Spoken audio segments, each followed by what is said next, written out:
In diesem Video zeige ich dir, wie du Google Analytics 4 und das Google Ads Conversion Tracking mit dem Google Tag Manager für deinen Shopify Store einrichtest. Damit das Tracking auch datenschutzkonform ist, brauchst du auf jeden Fall einen Cookie Banner.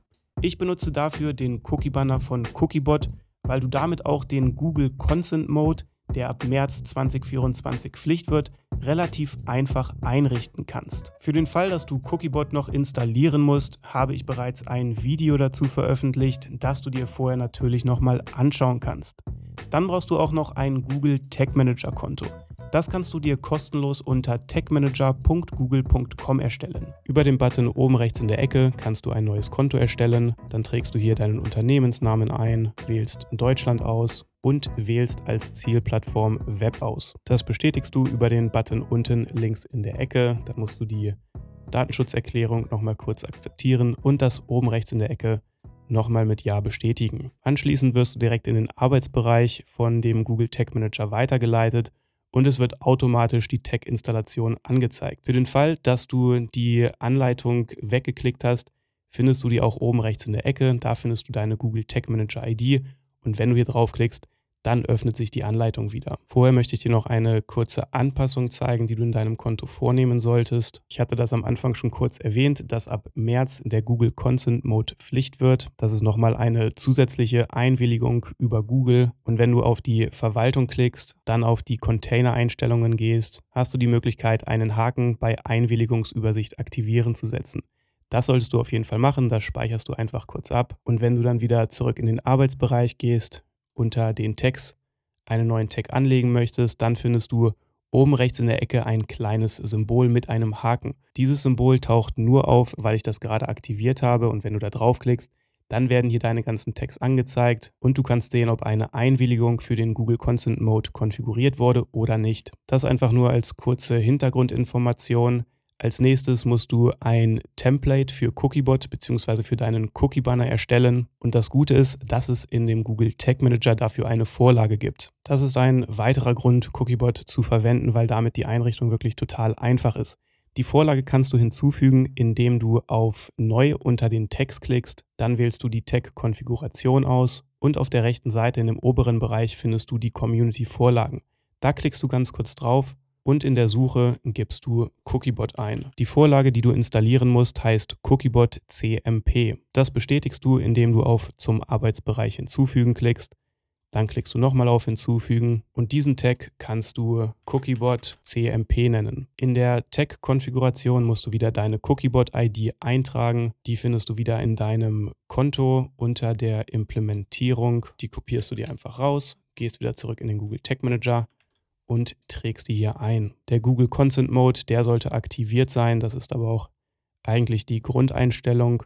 Und unter den Consent State klickst du einfach auf Add Region und bestätigst das Ganze mit hinzufügen. Damit werden die ganzen Cookies automatisch für alle Nutzer abgelehnt und der Nutzer muss zuerst seine Einwilligung geben, damit die Cookies auch ausgelöst werden können. Am Ende musst du auch noch einen Trigger festlegen und hier wählst du Consent All Pages aus und speicherst das oben rechts über den Button ab. Die ganzen Informationen findest du übrigens auch in der Cookiebot-Dokumentation. Hier wird nochmal alles genau beschrieben, was du machen musst, um den Google Tag Manager datenschutzkonform zu nutzen. Den Link dazu findest du aber auch nochmal in der Videobeschreibung. Als nächstes musst du noch einen Trigger hinzufügen, deswegen wähle ich auf der linken Seite die Trigger aus, klicke auf Neu. Und in der Trigger-Konfiguration wählst du ein benutzerdefiniertes Ereignis aus. Dieses Ereignis nennst du Cookie Consent Update. Wichtig ist, dass die Schreibweise genauso ist, wie du das hier auch findest, also alles klein mit dem Unterstrich. Und dieser Trigger wird ausgelöst, wenn ein Nutzer auf der Webseite die Cookie-Einstellungen ändern möchte. Den Trigger nenne ich genauso wie das Ereignis und dann speichere ich das Ganze auch ab. Dieser Trigger ersetzt den All Pages Trigger, wenn du zum Beispiel Google Analytics installierst.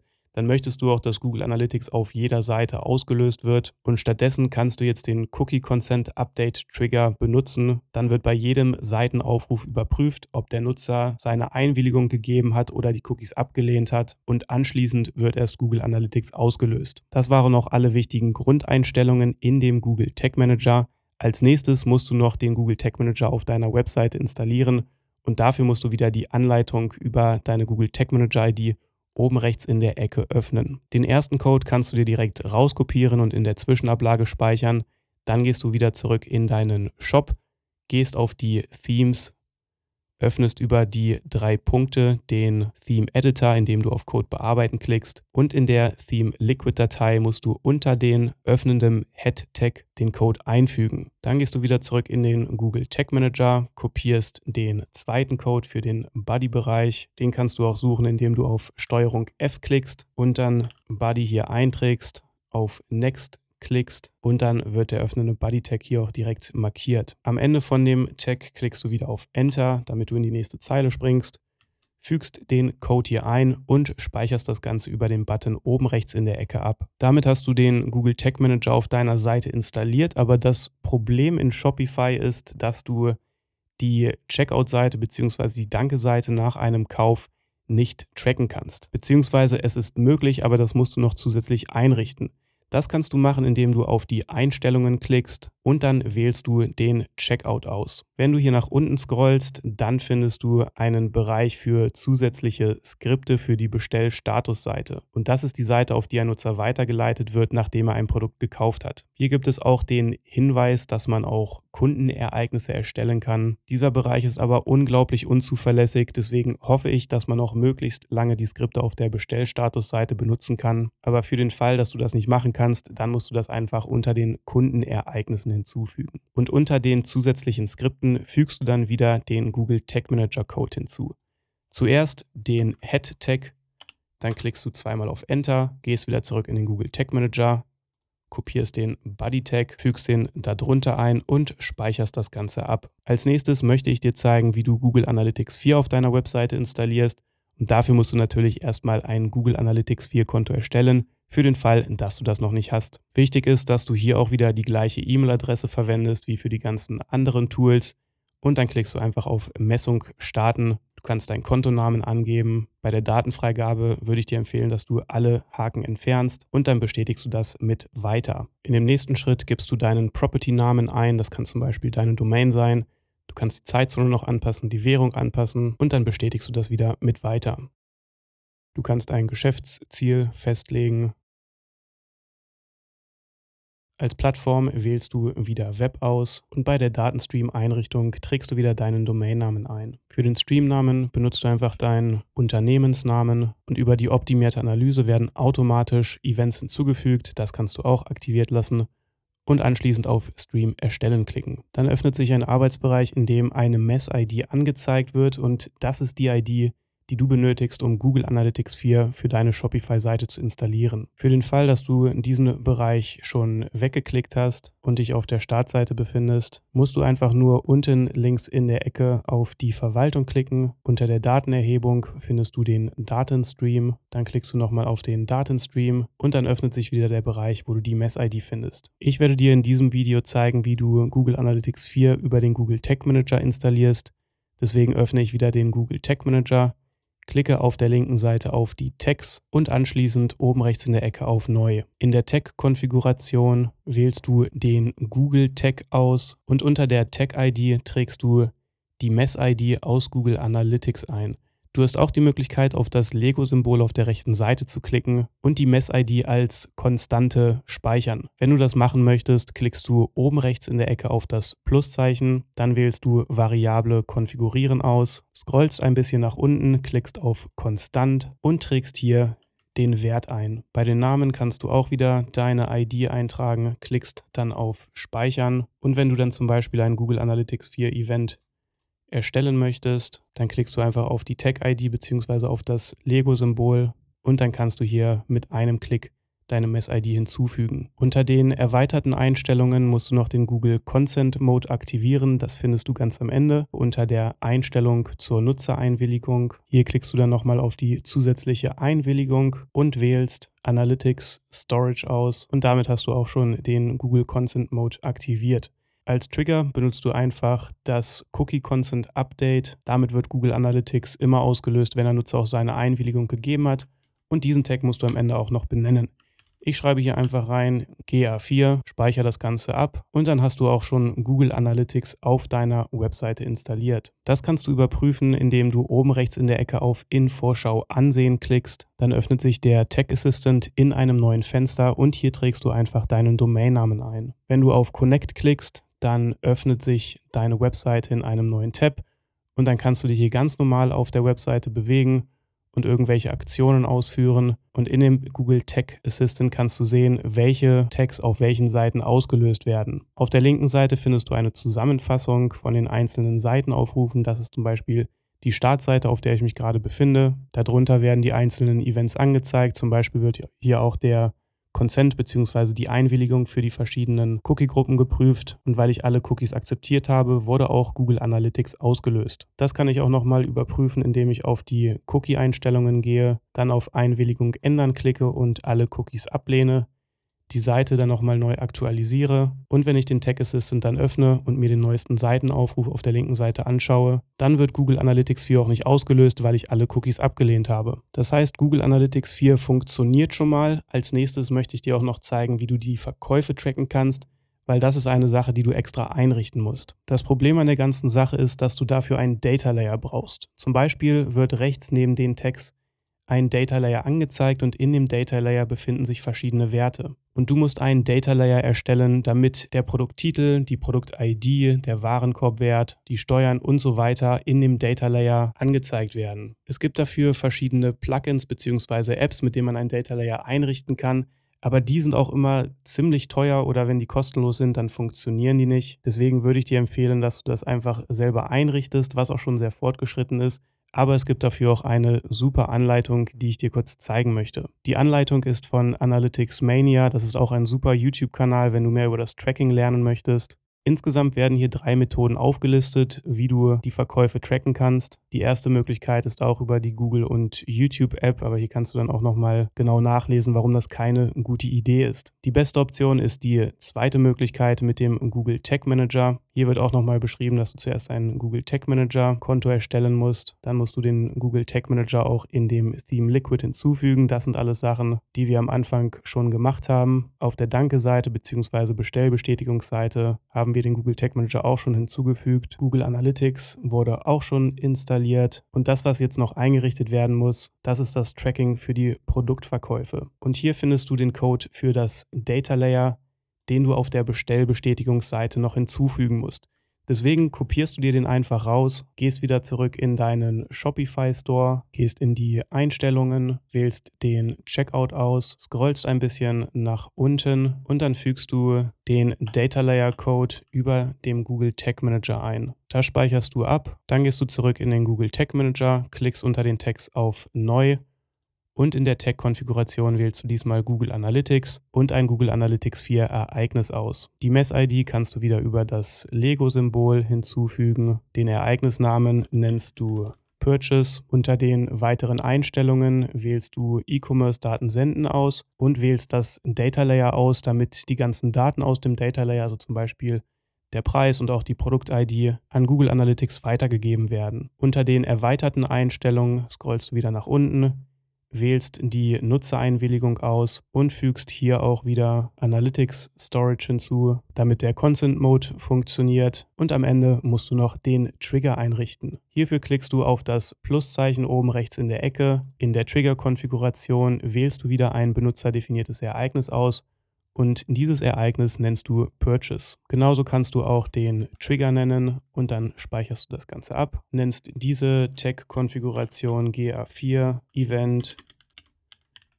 Purchase und speicherst das Ganze ab. Das kannst du wieder in dem Vorschau-Modus testen. Dafür schließe ich nochmal den alten Vorschau-Modus und starte den Vorschau-Modus neu.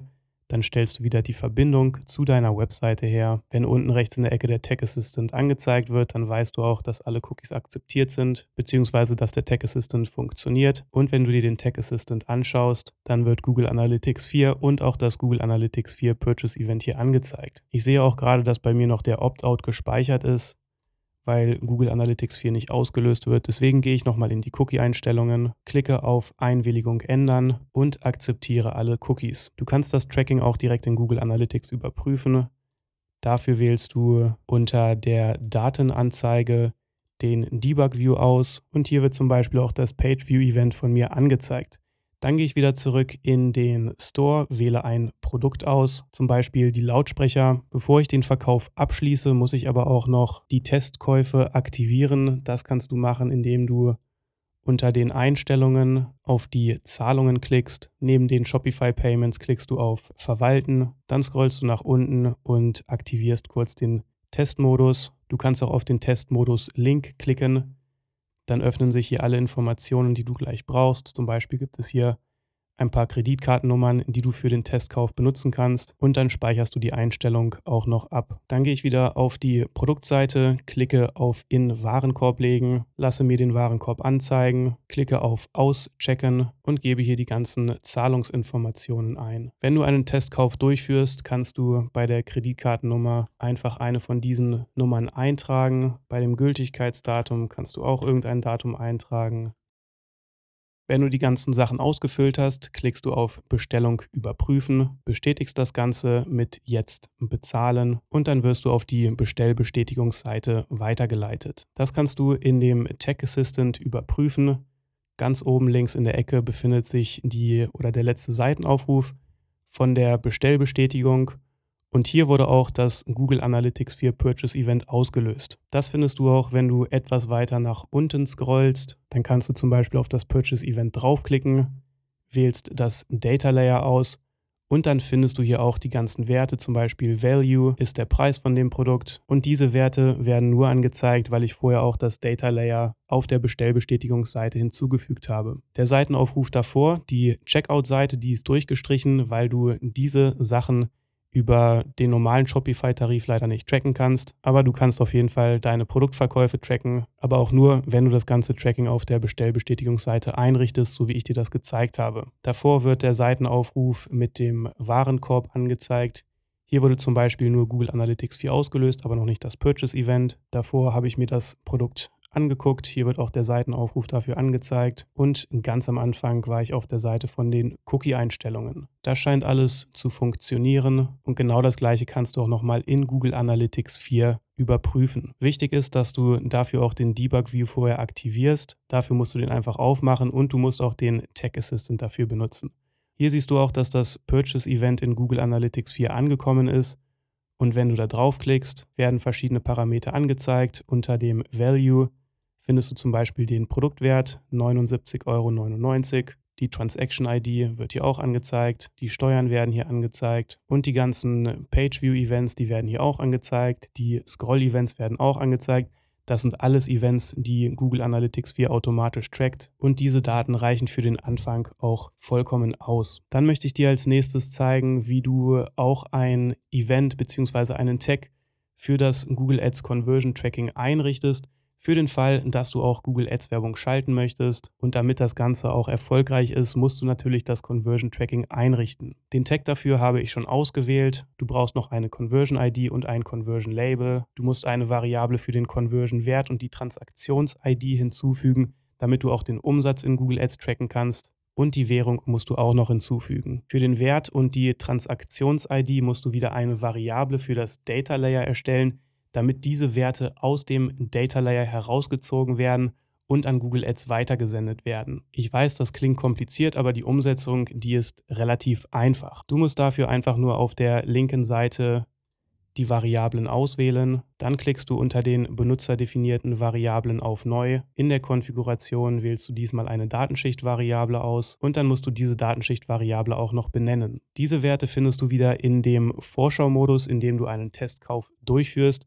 Das war jetzt nicht so schlau, dass ich die Tabs gerade geschlossen habe, deswegen werde ich nochmal einen weiteren Testkauf kurz durchführen, damit ich mir die Werte für die Datenschicht-Variable ziehen kann. Den Testkauf habe ich erfolgreich durchgeführt. Das Google Analytics 4 Purchase Event wurde auch wieder ganz normal und korrekt ausgelöst.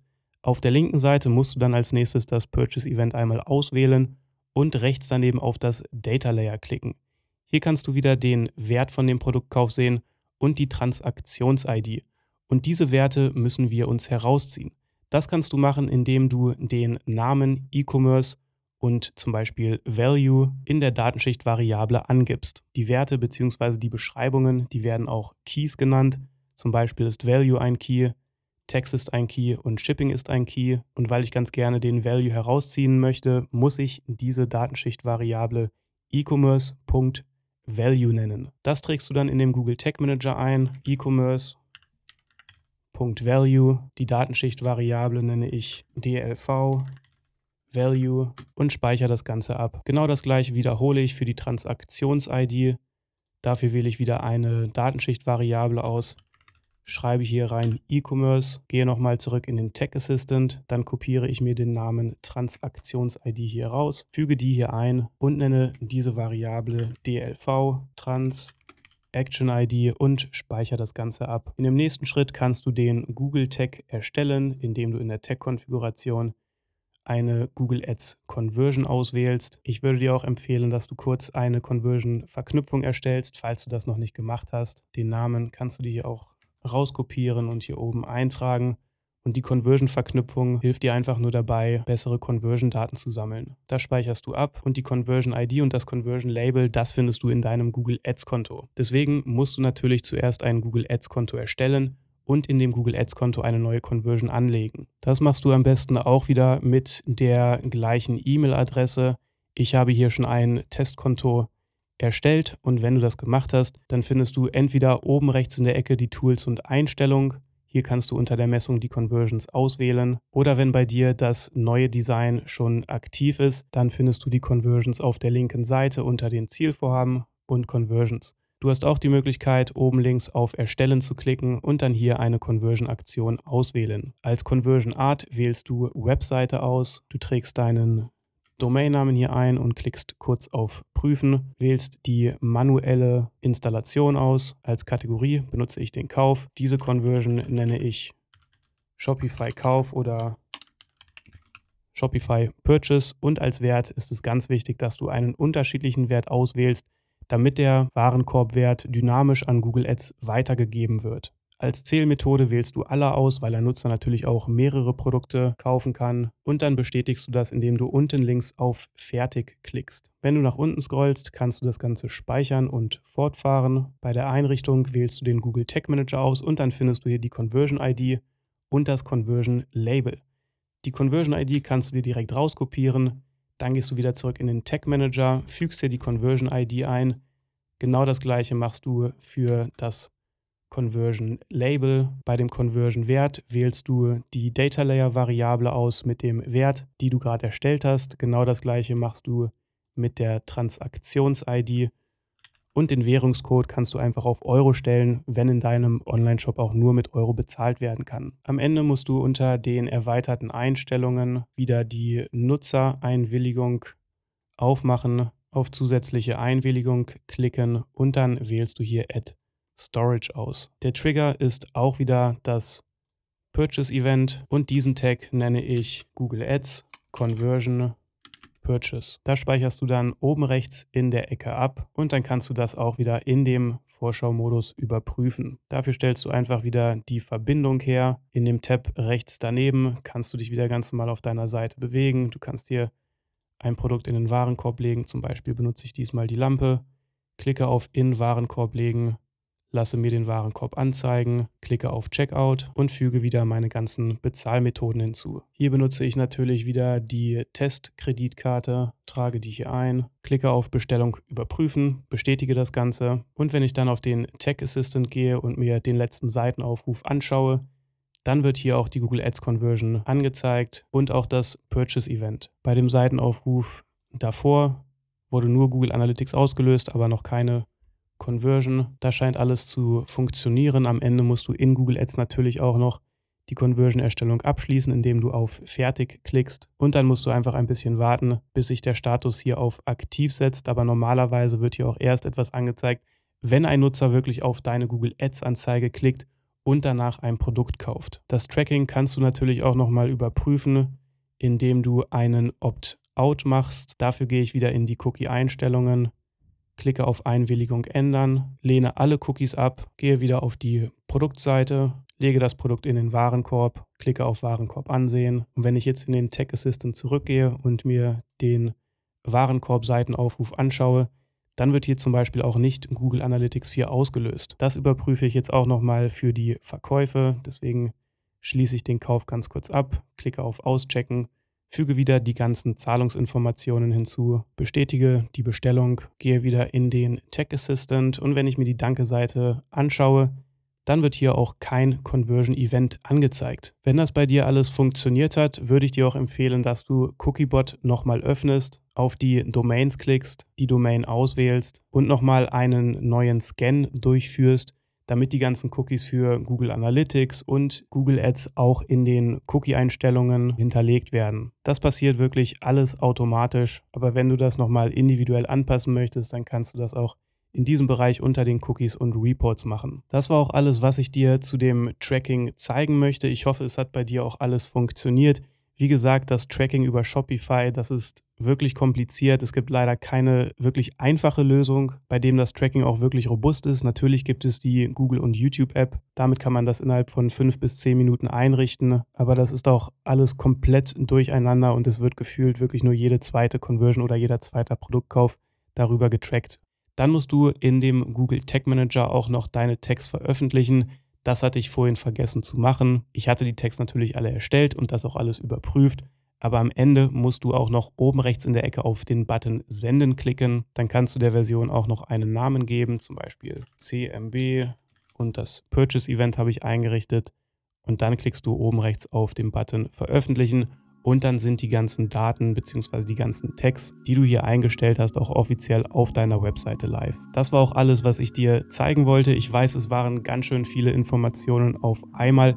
Wenn du nicht alles direkt beim ersten Mal verstanden hast, ist das auch gar kein Problem. Es dauert wirklich, bis man sich in die ganzen Sachen eingearbeitet hat. Ich hoffe natürlich, dass du mit dieser Anleitung die Sachen alle trotzdem einrichten konntest, auch wenn vieles davon für dich noch neu war. Wenn du irgendwelche Fragen hast, dann kannst du mir auch gerne in den Kommentaren schreiben. Und wenn dir das Video gefallen hat, dann gib dem Video auf jeden Fall einen Daumen nach oben, weil ich dadurch weiß, dass du dich für solche Inhalte interessierst und dann werde ich in Zukunft auch mehr Videos zu diesem Thema veröffentlichen.